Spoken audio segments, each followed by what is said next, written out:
이 사람 도대체 중국인이야, 한국인이야? 정체가 뭐야? 딱 보면 몰라요? 난 한눈에 알겠는데 여기 스웨덴의 광장에서 동양인 한 명을 둘러싸고 소란이 일어나고 있습니다. 잔뜩 분노한 사장님들 얼굴도 보이는데요. 스웨덴에서 일어난 오늘의 사연을 바로 읽어드릴게요. 안녕하세요. 저는 스웨덴 스톡홀름에서 옷가게를 하고 있는 나디아라고 합니다. 제 옷가게는 저희 피와 땀이 서려 있는 가게인데 저희 가게는 중국인 때문에 정말 쫄딱 망할 뻔했다가 겨우 살아났어요. 저의 어렸을 적 꿈은 디자이너였지만 저희 집은 정말 찢어지게 가난했어요. 아시다시피 디자인이라는 게 원래 부잣집 자녀들이 하는 직업인 만큼 돈이 많이 들잖아요. 그런데 가난한 저희 집엔 디자이너는 언감생심이었죠. 그런데 다들 스웨덴 하면 복지국가로 유명한데 웬 빈곤이라고 생각하시겠지만 스웨덴은 1990년대부터 소득 불평등이 심해졌고 그로 인해 사회에서 주는 복지 비용이 점점 줄어들기 시작했어요. 물가는 오르는데 복지 비용은 제자리거나 줄어들어 여기서도 인플레이션이 영향을 미친 거죠. 특히 이민자들을 많이 받아주기 시작하면서 사회 전체적으로 드는 비용이 많아진 데다 일자리를 구하기가 어려워 빈민층이 점점 늘기 시작했습니다. 기아 코로나를 겪은 이후에는 빈민층의 수준이 동유럽과 비슷할 지경이 되었습니다. 물론 다른 나라에 비해 복지가 잘 되어 있긴 하겠지만 막상 제 생각엔 복지국가 스웨덴은 다 옛날 말이죠. 아무튼 저도 어린 시절부터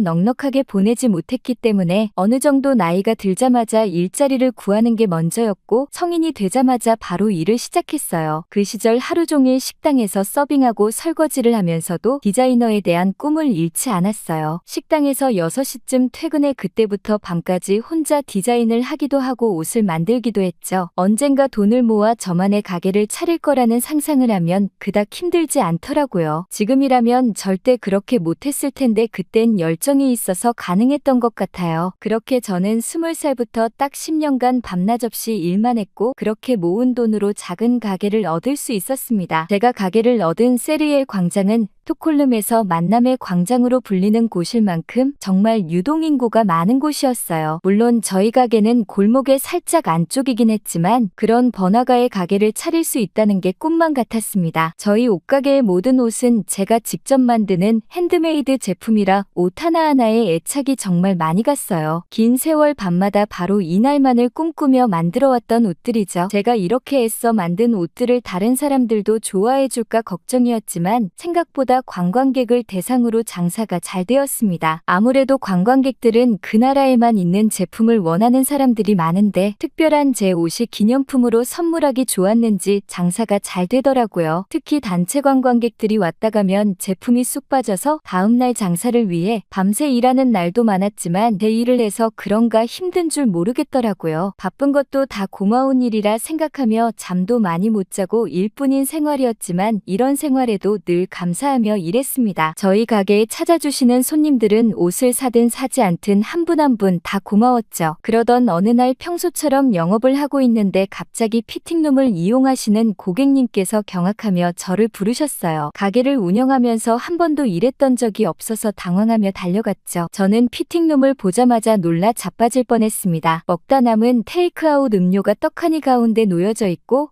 바닥 여기저기에는 쓰레기가 버려져 있었어요. 도대체 왜 저희 가게 피팅룸이 이 지경인지 저도 의아했습니다. 손님께 급히 죄송하다고 사과하고 얼른 피팅룸을 치워드렸어요. 그리고 얼마 지나지 않아 또 다른 손님께서 옷걸이에 걸려있는 옷을 보고 제게 컴플레인을 거셨습니다. 걸려있는 옷이 왜 이렇게 더럽냐는 불만이었죠. 그럴 리가 없다고 생각했는데 왜냐면 걸려있는 옷들은 제가 늘 스팀으로 구김을 펴놓고 제작 직후 깨끗하게 한번 세탁까지 해서 걸어두는 옷들이었어요. 그런 옷이 더럽다니 말이 안 됐죠. 그런데 손님이 내놓은 옷을 자세히 살펴봤더니 옷에서 정말 끔찍한 냄새가 났습니다. 너무 죄송하고 창피한 마음에 얼마나 사과를 많이 드렸는지 모르겠어요. 그날은 그 즉시 문을 닫고 모든 옷들을 다시 살펴봤죠. 며칠 사이에 이런 일들이 한두 번이 아니었던지라 저는 뭔가 조치를 취해야겠다고 생각했습니다. 지금 가게에는 방법 용도로 계산대와 출입구를 가리키는 CCTV만 있었는데 있었는데 매장 내부를 촬영하는 CCTV를 추가로 구입했습니다. 그리고 문제가 생길 때마다 저는 영상을 다시 돌려보곤 했습니다. 그리고 도대체 제 가게에 왜 이런 일들이 생겼나 돌려보고서는 범인을 찾았습니다. 범인은 바로 중국인 관광객들이었어요. 손에 테이크아웃 음료를 들고 들어와 옷을 갈아입다가 음료 없이 맨손으로 나오는 경우가 허다했는데 옷을 갈아입어 보면서 가지고 있던 쓰레기도 그냥 버리고 나왔을 거라 추측했어요. 늘 그 손님들이 피팅룸을 쓰고 나면 컴플레인이 들어와 제가 치웠거든요. 그리고 손님들이 더럽다고 지적했던 옷들은 중국인들이 입어보고 다시 그대로 걸어놓은 옷들이었어요. 중국인들이 위생관념이 떨어진다고 하던데 아마 그 때문인지 옷에서 악취가 났구나 싶더라고요. 그 이후부터 중국 손님들만 들어오면 신경이 곤두섰습니다. 중국 손님이 피팅룸에서 나오자마자 습관처럼 피팅룸을 쫓아가 정리했고 입어만 보고 사지 않은 옷들은 바로 회수해 매장 뒤쪽 옷걸이에 따로 걸어뒀어요. 그러니 다른 손님들을 응대하다가도 온 신경이 중국인 관광객 쪽으로 가 있으니 점점 정신이 피폐해졌습니다. 그런데도 어쨌든 손님이니 참고 참다가 제가 정말 폭발했던 사건이 하나 있습니다. 그날은 영업 중 갑자기 중국인 여성 2명이 매장 계산대로 들어와 다짜고짜 환불을 해달라고 했어요. 그분들은 3일 전 옷을 구입해 가셨던 손님이었는데 물론 7일 이내에 영수증과 함께 깨끗한 상태로 온다면 얼마든지 환불이 가능하죠. 그런데 그 옷은 이미 채취가 잔뜩 난 데다 옷 여기저기 생활 구김이 보여서 도저히 환불을 해줄 수 없는 상태였어요. 최소한 하루 넘게 착용한 것 같은 옷이었죠. 그럼에도 고래고래 소리를 지르고 돈 내놓으라며 난리를 치더라고요. 그래도 원칙은 원칙이라 정말 죄송하다고 하며 옷을 입지 않고 그대로 가져오셨으면 환불해드릴 텐데 제가 재판매를 할 수 없을 정도로 입고 다니신 것 같아서 불가능하다고 말했습니다. 저희가 환불을 해드리는 원칙은 깨끗한 원상태의 옷이거나 제품 자체의 불량에 의해서만 가능하다고 했습니다. 두 사람은 아무리 소리쳐도 제가 완강하게 거절하자 씩씩거리고는 돌아갔어요. 그나마 여기서 끝나서 다행이라며 안도했죠. 그러나 그 다음날 아침 가게 문을 열자마자 다시 그 두 사람이 찾아왔습니다. 그러고는 자세히 보니 옷이 이미 불량이었다며 옷을 보여주는데 저는 경악했어요. 한쪽 실밥을 손으로 다 뜯어놓은 채로 가져왔더라고요. 저희 집 옷은 공장에서 만들어지는 게 아니고 100% 핸드메이드라 제 손을 거치기 때문에 절대 저런 경우가 생길 수 없습니다. 간혹 작은 봉제 불량이나 실밥 마감이 소홀한 경우는 있을 수 있지만 저 정도로 엉망인 퀄리티의 옷이 매대에 걸린다는 게 애초에 말이 안 되거든요. 시간이 걸리더라도 제가 하나하나 다 검수를 하기 때문이죠. 물론 저도 사람이라 어느 정도 실수를 할 순 있지만 저 옷은 절대 아니었어요. 처음에 사갈 때도 싸게 해달라며 옷을 꼼꼼히 보고 흠을 잡으며 깎아달라고 했던 옷인데 저 정도였다면 이미 옷을 샀을 때 알아챘을 텐데 말이 안 되는 얘기였죠. 어제 제가 환불이 안 된다고 했더니 옷을 완전 걸레처럼 만들어 놓고 저런 식으로 가져오는 게 정말 화가 머리 끝까지 났습니다. 제가 어떻게 디자인하고 만든 옷인데 저런 취급을 받는 게 너무 열받더라고요. 그날 옷을 다 환불해주고 나서 속상한 마음에 가게 문도 닫고 친구를 만나러 갔습니다. 제 친구 아일라는 세르엘 광장에서 식당을 하는데 보자마자 너무 우울해하는 제 모습을 보고는 영문도 모르면서 바로 가게 문을 닫고 무슨 일이냐고 큰일 생겼냐며 저를 달래줘. 저는 친구 아일라에게 중국인 환불 사건과 더불어 이때까지 골치 아팠던 일들을 줄줄 얘기했습니다. 그러자 아일라는 식당에서도 마찬가지라며 식당 사장님들은 이미 중국인들 안 받은 지 꽤 됐다고 하더라고요. 그러면서 제게 인쇄물을 하나 보여주며 중국인들 오지 말라고 붙여놓은 건데 우리도 피해가 장난이 아니었는데 이거 붙이고 이제 좀 낫다는 얘기를 했습니다. 그런데 저는 외모만 보고 어떻게 구별할 수 있냐고 되물었죠. 사실 저야 저희 가게에서 진상을 피웠던 손님들이 중국인이라는 걸 알았던 이유가 CCTV에 같이 녹음된 음성 정보 때문이었고 솔직히 동양인들이 비슷비슷하게 생겨서 구별하기 어려웠거든요. 제가 그래도 조금 눈치챈 건 한국인들이 다른 중국이나 일본인보다 더 세련된 옷차림에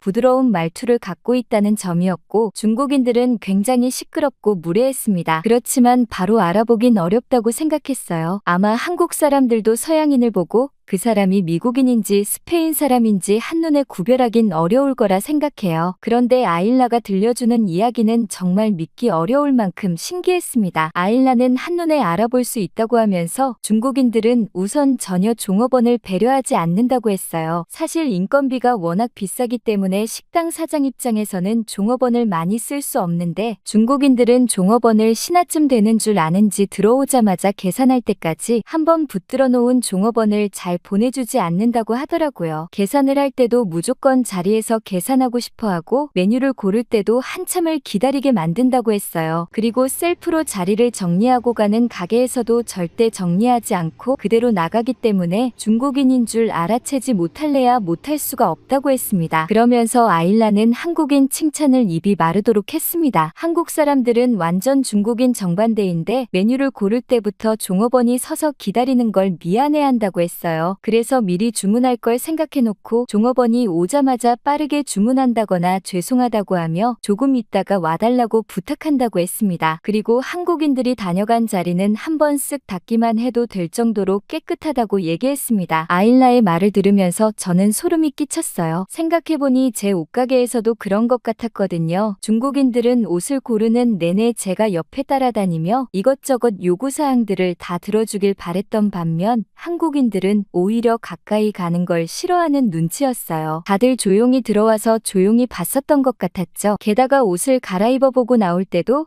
다시 옷걸이에 그대로 걸어 제게 준 적도 많아 제가 놀랐던 적이 많았었던 것 같아요. 한국인과 중국인을 구별하는 건 이렇게 쉬웠는데 그동안 왜 몰랐을까 생각하게 되었죠. 그러자 아일라는 중국인 금지 인쇄물이 가게에 많다며 하나 가져가라고 했습니다. 저도 더 이상 제 가게가 중국인 때문에 엉망이 되는 걸 원치 않았고 중국인 관광객을 거절해야겠다 생각했어요. 그 인쇄물이 중국인들 사이에서도 꽤 유명한지 그걸 붙이고 난 다음에는 다시 예전처럼 평화롭게 매장이 굴러갔어요. 중국인들이 오지 않으니 한결 마음이 편했죠. 그러던 어느 날 가게에 웬 중국인처럼 생긴 손님이 들어왔습니다. 저는 바로 앞에 마크 못 봤냐며 중국인은 출입금지라고 알려주었어요. 그러자 그 손님은 한국어를 막 하면서 따지는데 제 느낌엔 중국인으로 오해해서 굉장히 기분이 나쁜 것 같아 보였어요. 저는 아차 싶어서 정말 죄송하다고 미안한 표정을 지으며 기분 나쁘셨냐고 얘기했지만 그 손님은 한참을 뭐라 하더니 휙 하고 가버렸습니다. 아무리 봐도 떡진 머리에 촌스러운 행색이 딱 중국인이었는데 한국인과 헷갈리다니 정말 큰 실수를 했다고 생각했습니다. 다음 날 아침 눈을 떠보니 제 휴대폰에 수많은 메시지와 전화가 쏟아져 있었습니다. 이게 도대체 무슨 일인가 싶어 놀라서 휴대폰을 살펴봤더니 제 가게가 인터넷에 올라왔더라고요. 한국인 차별에 인종차별하는 가게라며 잔뜩 욕이 달려 있었죠. 이미 게시글은 밤새 일파만파 퍼져 한국인을 좋아하는 스웨덴 사람들까지 댓글로 모두 불매운동을 해야 한다며 가게를 망하게 만들어야겠다고 성화였습니다. 저는 깜짝 놀라 아일라에게 전화해서 이게 도대체 무슨 일이냐고 물어봤죠. 아일라는 도리어 제게 무슨 일이 있었던 거냐고 물었고 저는 어제 있었던 일을 얘기해줬어요. 아일라는 CCTV를 한번 보자며 같이 화면을 봤고 아일라도 참 이상하다고 생각했습니다. 아일라 눈에도 그 사람은 명백히 중국인처럼 보였다는 거죠. 그런데 어쨌든 일은 벌어졌고 제 가게는 절대 가면 안 되는 한국인을 차별하는 곳이라며 온갖 욕을 먹고 있었습니다. 그리고 딱 그날부터 귀신같이 손님이 끊겼습니다. 관광객을 대상으로 장사하는 곳에서 한국인을 차별한다는 소문이 나는 건 정말 있을 수 없는 일이었고 가이드들 사이에서도 소문이 파다해 한국뿐 아니라 다른 나라 손님들도 찾지 않았죠. 심지어 한국을 좋아하는 스웨덴 사람들까지 저희 가게를 외면해버렸습니다.